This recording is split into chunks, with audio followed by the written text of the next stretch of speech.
Pinatay ng isang lalaki ang ka-meet up nitong binata sa Bacoor, Cavite. Depensa ng suspect, binidyoan kasi ng biktima ang kanyang maselang bahagi. Nasa frontline na balitang yan si Mr. Exclusive, Gary De Leon.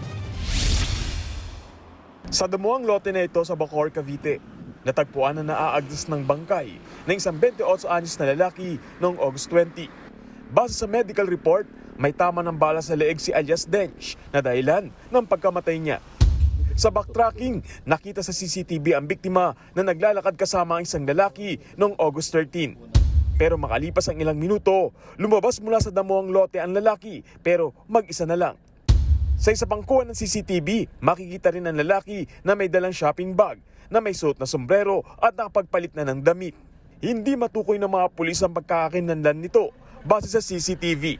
Pero sa isang bypass operation, isang lalaking naaresto ang umamin sa pagpatay kay alias Dench. Ayon kay alias Richard, nakipag-meet up daw siya sa biktima noong August 13. Maayos naman daw ang usapan nila ng una, pero bigla raw siyang binidyohan habang nakahubad at kita ang mukha. Pinigilan ko po siya sa kaka-video niya.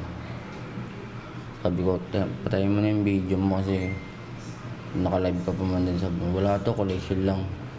Ayaw niya talagang tumigil sa kaka-video. Yun na po, doon na po ako parang nag-init po yung ulo sa kanya. Sinubukan raw niyang agawin na lang ang cellphone para burahin ang mga video. Nakipag-agawan ako ng cellphone sa kanya, ayaw niya po talaga ibigay hanggang sa itulak ko na po siya doon sa may part ng tubig.